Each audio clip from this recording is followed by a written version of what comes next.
Thank you sir. ठीक है।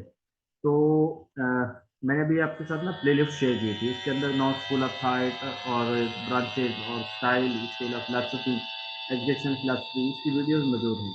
अगर आप एक दफ़ा उसको जो है वो बिल्कुल फ्री होकर रिलैक्स होकर सुन लेंगे, तो उसके बाद भी आपकी फिलासफी तकरीबन अप्रॉक्सीमेटली जो है ना वो आपको कंसेप्ट क्लियर हो जाएगा। तो जब आपका सवाल सामने आएंगे, प्रैक्टिस करेंगे आप, तो आपने वहां पे ये देखना होगा, कोई एक कीवर्ड तलाश करना होगा। तो पैनलिज्म वाले ये बात करते थे, तो ये वाली बात हमें इस सवाल के अंदर मिल गई, आपने उसको टेक कर दिया।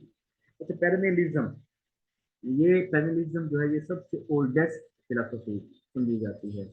और ओल्डेस्ट फिलोसफी वैसे मैं आइडियलिज्म है, ये ओल्डेस्ट से मुराद यहाँ पे ये भी है कि इनके थॉट बहुत ओल्ड है, ये जदीदियत जो है ना उसके तकाजों के मुताबिक नहीं चलती। ठीक है।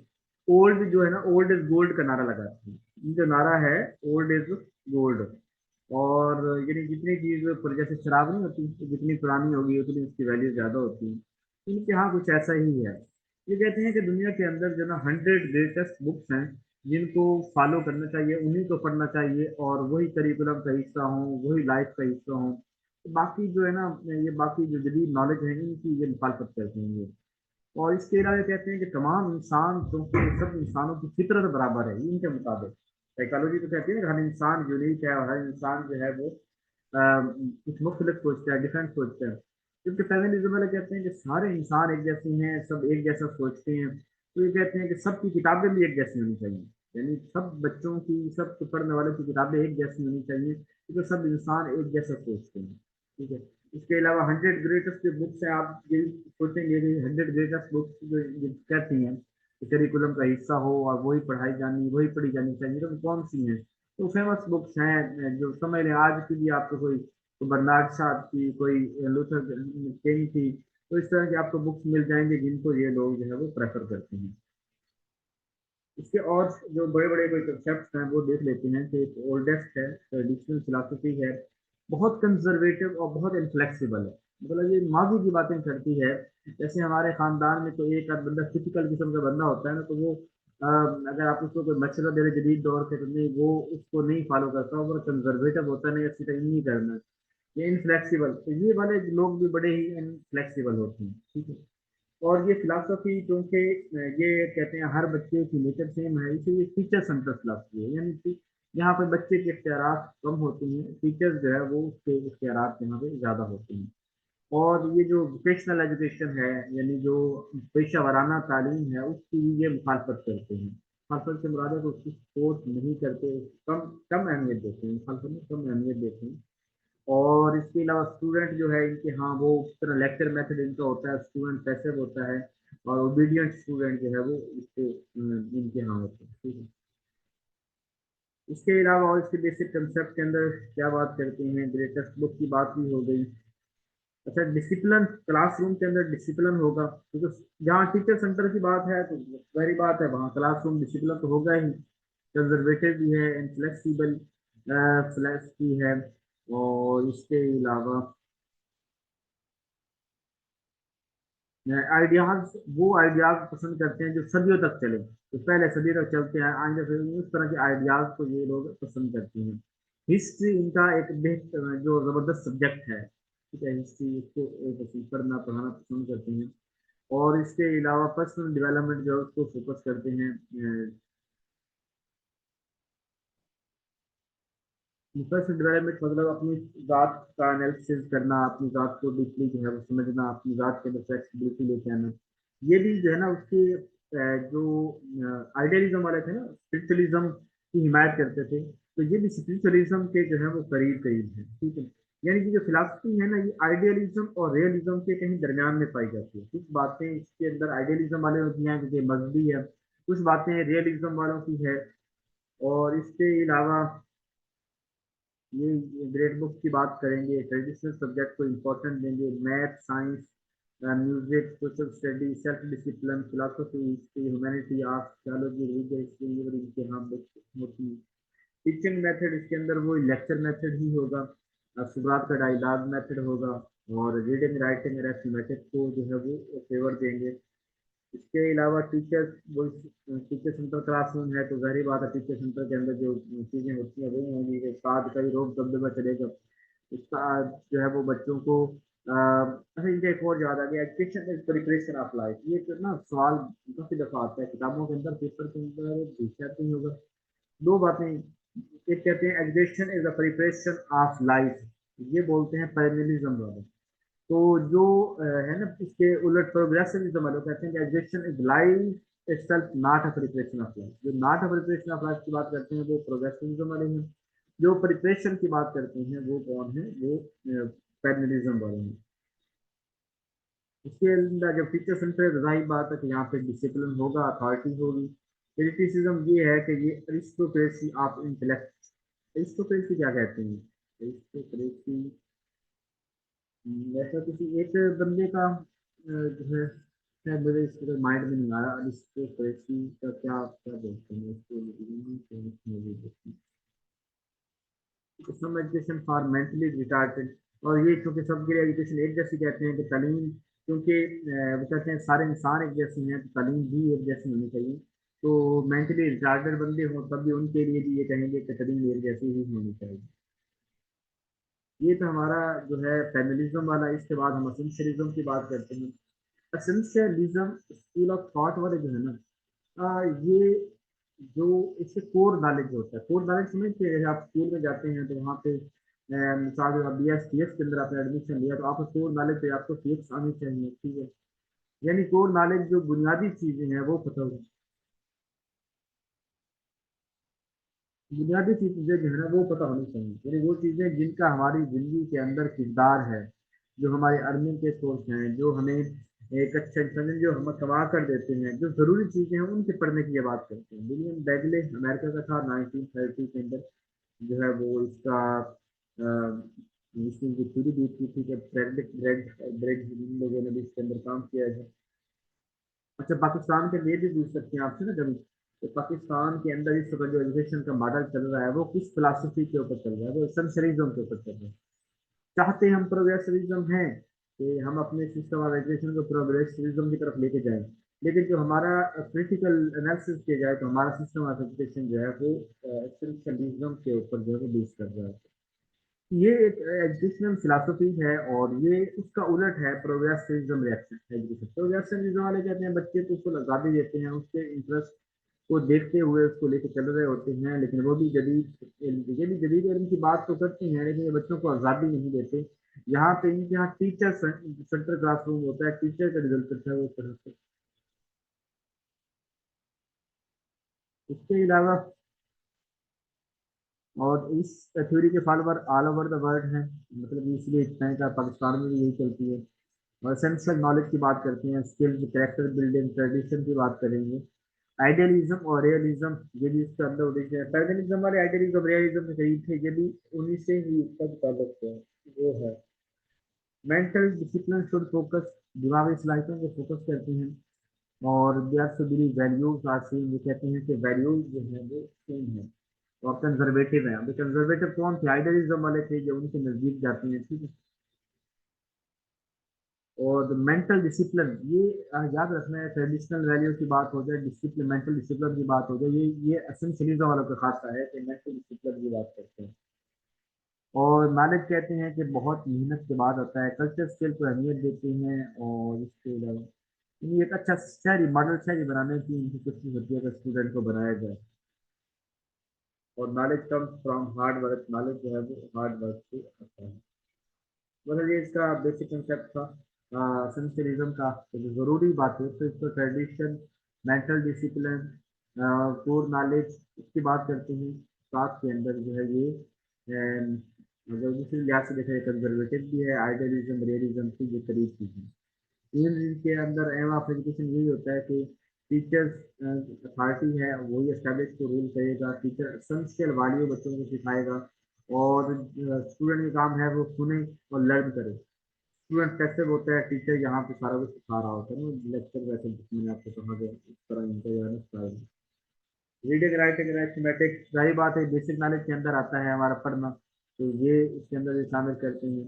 और knowledge data essential for society, traditional subject की बात करते हैं, टेक्नोलॉजी है, foreign language develop by subject curriculum ये होता है इनके। उसके बाद जी टीचिंग मेथड हुई क्लास का, यानी ये क्वेश्चन आंसर मेथड और दूसरा लेक्चर मेथड, ठीक है। Memorisation getting traditional method. Teacher का रोल क्या होता है? टीचर सेंट्रल क्लासरूम होते हैं टीचरिज्म के अंदर, टीचर ही फोकस करता है, टीचर का दिल करता है वही पढ़ाता है। इसके बाद आ जाते हैं जी एग्जिस्टेंशियलिज्म, ठीक है। टेररिज्म ओल्डेस्ट फिलॉसफी थी, ठीक है, और माजी की बात करती है और 100 बुक्स की बात करती है। एसेंशियलिज्म जो है ट्रेडिशनल वैल्यू की बात तो करते हैं, लेकिन ये कोर नॉलेज जो एसेंशियल नॉलेज जो जरूरी चीजें हैं जो उस वक्त पढ़नी जरूरी है उनकी बात करते हैं। पूरी दुनिया के अंदर इसके फॉलोअर हैं, पाकिस्तान भी एसेंशियलिज्म का ही फॉलोअर है। एग्जिस्टेंशियलिज्म ये जदीद फिलासफी है एग्जिस्टेंशियलिज्म। और इस फिलासफी वाले क्या कहते हैं? फिलासफी वाले कहते हैं कि इंसान जो है ना वो कायनात का दूल्हा है। इनका ये स्लोगन आपने आज, इंसान कायनात का दूल्हा है। तो कहते हैं कि जैसे इस्लाम भी यही कहते हैं कि पूरी कायनात इंसान के लिए बनी है, पूरी कायनात इंसान के लिए बनी है, इंसान को खुश करने के लिए, इंसान की खिदमत करने के लिए बनी है। तो वेस्टर्न रिलीजन वाले भी कहते हैं कि इस कायनात का दूल्हा इंसान है, इंसान की बड़ी कदर और कीमत है, बड़ी वैल्यू है। इंसान को जो है वो कोई आम शख्स जो है वो ना समझा जाए, ठीक है। और ये कहते हैं कि इंसान आज़ाद है अपने फैसलों के अंदर, यानी विस्टन कहते हैं कि कोई बंदा जिस तरह का फैसला लेना चाहे उसे free to choice, free of choice है कि जो दिल करे फैसला करे। इसके ऊपर एक रिस्ट्रिक्शन लगाता है कि जब उसने चॉइस अपनी मर्जी की कर दी है तो कल को कोई नुकसान होगा, कल को मसला बनेगा तो उसका जिम्मेदार वो खुद होगा। लेकिन एक बात ये करते हैं कि जो इंसान है वो आज़ाद है अपने फैसलों के अंदर। साथ में ये बात भी करता है कि जो फैसले उसने खुद लिए होंगे वो उन फैसलों की वजह से कुछ बिगाड़ होता है तो उसका वो जिम्मेदार वो खुद होगा, ठीक है। बाकी इसको खुली आज़ादी है, बहुत सारा चीज करे, जो उसका दिल करे वो पढ़े, जो उसका मतलब जो वो जिंदगी के अंदर करना चाहते हैं उसे खुली आज़ादी होनी चाहिए। बस ये है कि उसके कंसिक्वेंसेज जो होंगे उसका ये जिम्मेदार जो खुद होगा। इसके अलावा मॉडर्न है, यंगेस्ट है, 20th फिलासफी है, ठीक है। और difficult to find root in any philosophy, ये बाकी फिलासफी के अंदर इसके रूट्स जो है वो नहीं पाई जाती है, यूनिक फिलासफी है। इसके अलावा there is no god or supernatural power that determines our life, god से ये मुखालफत करते हैं, ठीक है।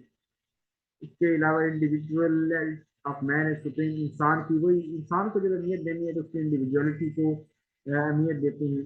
इसके अलावा आप इसको क्या कह सकते हैं, मतलब ये इंसानों को अहमियत देने के हवाले से बात करेंगे, बाकी सारी फिलासफी की ये तकरीबन मुखालफत ही कर रही होंगे। कोई पढ़ाना इनका मकसूद नहीं होता, बस कहते हैं कि बच्चे को कोई डिसिप्लिन ना हो, कोई फेयर ना हो। बच्चा कोई अपनी मर्जी से जो पढ़े, जिस मुकाबले में हिस्सा लेना चाहे करे, जो पेपर देना चाहे वो दे, इस तरह करते हैं।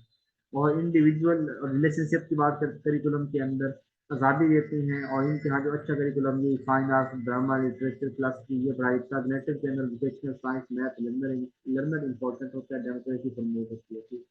मेथड भी होम एजुकेशन है, चाइल्ड सेंटर हो गया क्योंकि ये आज़ादी देती है ना।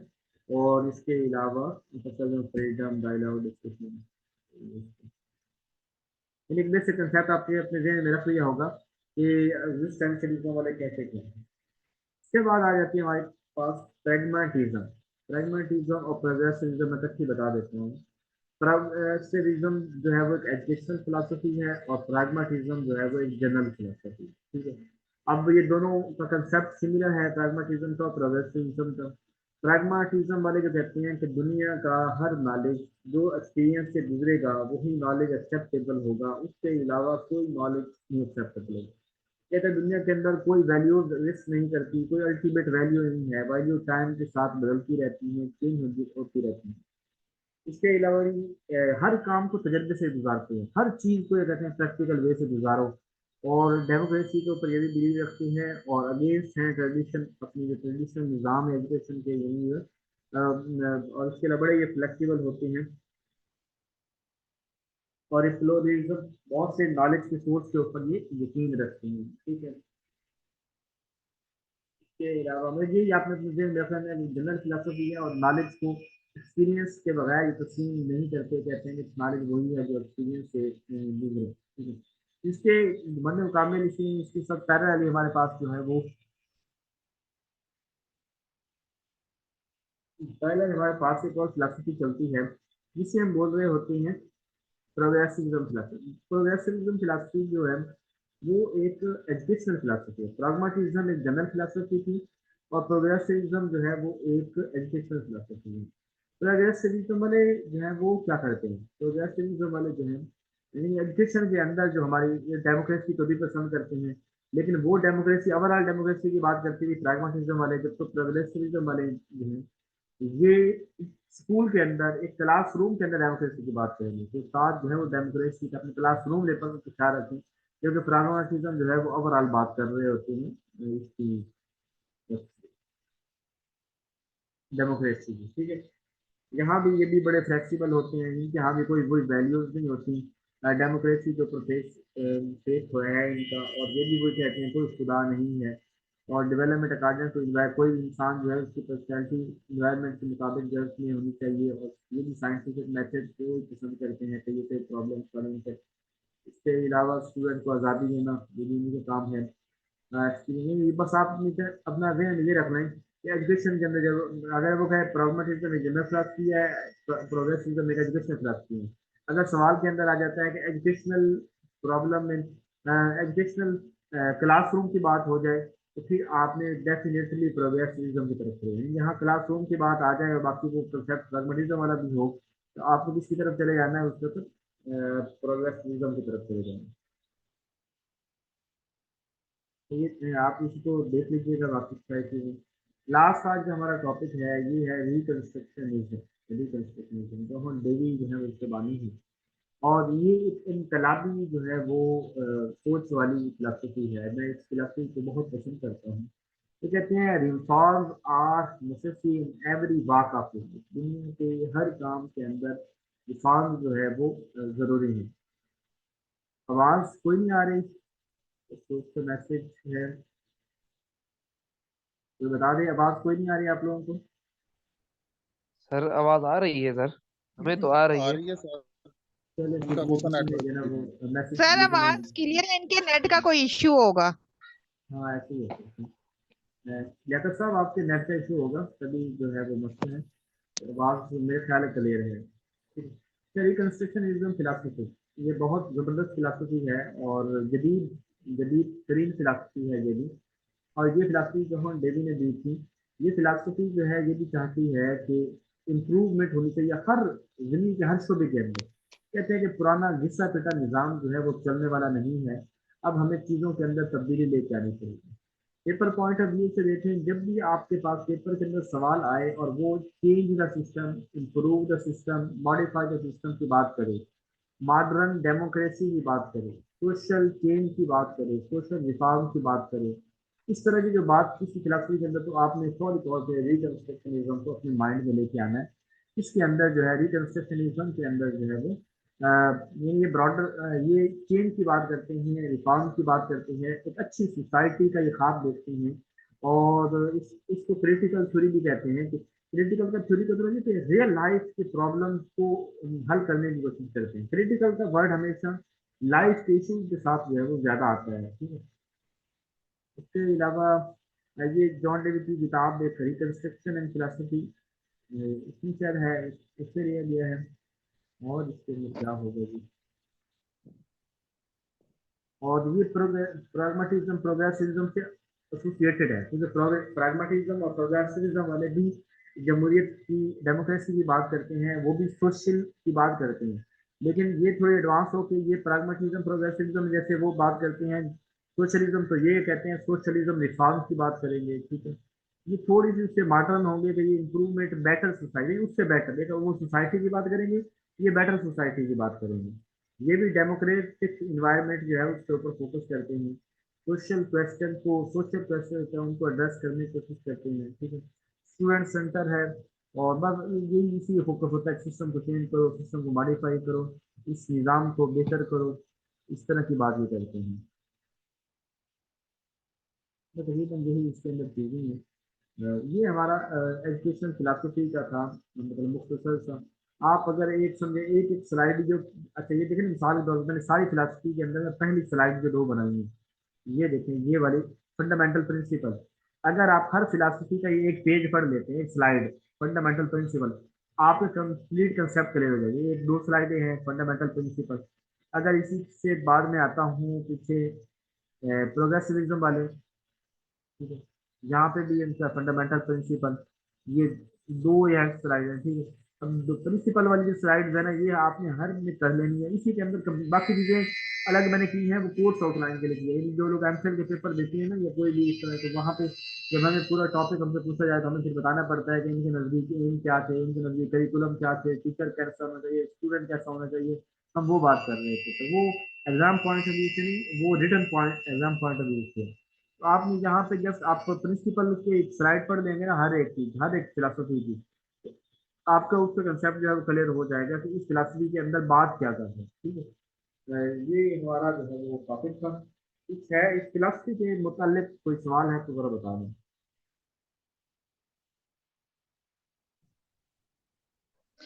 सर जो सर आपने ये 4 बजे क्लास ली है उसी में जो मैंने 4 बजे क्लास ली है, इसके अंदर मैंने उसी करवाए में थे। यही टॉपिक करवाए।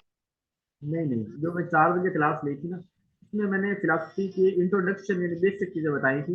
यानी फिलोसफी क्या है, फिलोसफी की ब्रांचेस, फिलोसफी की स्टाइल, और तीन हमने वहाँ पे बात की थी, आइडियलिज्म, रियलिज्म और नेचरलिज्म की बात की थी। आज हम इसके बाद हमें सर वो 5 सर वो क्लास मेरे से नहीं लेगी, तब मेरी एक और जूम पे क्लास होती है, तो मैंने रिक्वेस्ट भी की थी कि आप 5 बजे के बाद टाइमिंग कर ले, तो सर उसकी वीडियो मिल जाएगी अब। जी वीडियो मैंने रिकॉर्ड की हुई है, वीडियो मेरे, बाकी ये जो है ना जो बहुत ज़बरदस्त तरीके से मैंने फिलोसफी की वीडियो रिकॉर्ड की हुई है। अगर आप वही सुन लेना जो यूट्यूब पे पड़ी है, मैंने अभी पोस्ट आउटलाइन लिंक नहीं शेयर किया आपके साथ, ठीक है। अगर आप वो सुन लेना, आपका इसके मतलब कंप्लीट कंसेप्ट क्लियर हो जाएगा। ओके सर, मैं सुन हाँ, लूंगी। मैंने जो प्लेलिस्ट अभी लिंक सर शेयर किया था, उसको सुन ले तो उसमें क्लियर हो जाएगा। तो सर ये कल भी क्लास होगी 4 बजे? नहीं नहीं नहीं नहीं, ये असल में कल जो क्लास मिस हुई थी ना रात को, जो कि शेड्यूल के अकॉर्डिंग जी हमें सर। जिस तरह करनी थी, तो उस कल वाले का मुतबादल ये सर आज वाले thank you class. So much, आप स्टूडेंट के लिए इतना अच्छा सोचती हैं, मुझे बहुत खुशी हुई है। मुझे अब पता चला कि जो मिस हुई है आपने उसके नेमुल बदल क्लास लिया। थैंक यू सो जी मच सर, अल्लाह आपको इसका अजर दे और हमें कामयाब करे। शुक्रिया शुक्रिया। जी सर किसी और एक्सक्यूज मी दोस्त सर। जी जी। जी सर, प्रोग्रेसिज्म और प्रैग्मेटिज्म और ये जो लास्ट वाली आपने करवाई है रिकंस्ट्रक्शनिज्म। रिकंस्ट्रक्शनलिज्म, इन सब में जॉन डेवी का कंट्रीब्यूशन तीनों में आ रहा है। जी जी मैं बताता हूँ। प्रोग्मेटिज्म में तो जी जी जी फादर भी कहा जाता है इसको, जॉन डेवी को, और इन सारों में ये हमारी 20th सेंचुरीज की फिलोसफी है। और इसका ज्यादातर कंट्रीब्यूशन सर जो है जॉन डेवी का, वो किस में है, क्योंकि इसको फादर भी माना जाता है मैं बताता हूँ। प्रोग्मेटिज्म का। जी मैं बताता हूँ। जी सर। देखिए, ये जो है ना प्रैग्मेटिज्म, इसका पहला बानी जो है वो चार्ल्स पायर्स है, ठीक है। और दूसरा इसका विलियम जी जेम्स है, तीसरा जॉन डेवी है। यानी जॉन डेवी का प्रैग्मेटिज्म के अंदर तीसरा तीसरा नंबर है। ये समझ लो कि जो फाउंडर्स है ना उनके अंदर शामिल है, लेकिन ये पहला फर्स्ट फाउंडर नहीं है। यानी उनके अंदर इसका प्रोपोनेंट कह लें, तो ये इसको प्रोपोगेट करने वाला है, इसको फैलाने वाला, ये इस आइडियाज के ऊपर इतफाक करने वाला है। प्रैग्मेटिज्म में भी प्रोग्रेसिविज्म है। जो रिकंस्ट्रक्शनिज्म फिलासफी है वो इसकी फिलासफी है। यानी रिकंस्ट्रक्शनिज्म का बानी, प्योर बानी जो है ना, इसको बनाने वाला, इसको देने वाला, वो यही था, जॉन डेवी था। और बाकी जो पिछली फिलासफीज है उसके अंदर इसका तीसरा नंबर है। प्रैग्मेटिज्म, प्रोग्रेसिविज्म, रिकंस्ट्रक्शनिज्म के जो थॉट्स हैं ये ओवरलैप करते हैं। प्रैग्मेटिज्म वाले ये कहते हैं कि हर चीज एक्सपीरियंस से जो चीज गुजरेगी वही चीज ठीक है, कोई दुनिया के अंदर कोई वैल्यूज नहीं होती। ये इस चीज के मतलब बात करते हैं, ठीक है। और ये डेमोक्रेसी की बात भी करती हैं, सोशलिज्म की बात भी करती हैं, जो प्रैग्मेटिज्म वाले हैं। और हर वो नॉलेज एक्सेप्टेबल है जो एक्सपेरिमेंट से गुजरे। जब इसके मुकाबले में हम दूसरी तरफ आएंगे प्रोग्रेसिविज्म वाले, वो उसी का अगला वर्जन है, लेकिन वो थोड़ा नैरो हो जाता है। प्रैग्मेटिज्म ब्रॉडर है, जनरल सेंस में बात करते हैं। प्रोग्रेसिविज्म में हम स्कूल लेवल, कॉलेज लेवल, तालीमी बात, इनकी जो एजुकेशन फिलोसफी है प्रोग्रेसिविज्म, तो क्लास रूम के अंदर अगर डेमोक्रेसी की बात हो, क्लास रूम के लेवल पे सोशलिज्म की बात हो, तो डेमोक्रेसी जो प्रोग्रेसिविज्म है उसको एड्रेस करेगी। और रिकंस्ट्रक्शनिज्म वाले इस सारी चीज़ों को लेके चलेंगे, लेकिन वो हर चीज़ के अंदर चेंज को कहेंगे, यानी मॉडिफाई, चेंज करना, ट्रांसफॉर्म करना, ठीक है। इस तरह की बात करेंगे तो उससे हम रिकंस्ट्रक्शनिज्म के अंदर जॉन डेवी का ज़्यादा काम है, और ये मॉडर्न फिलासफी ही है। Anything else?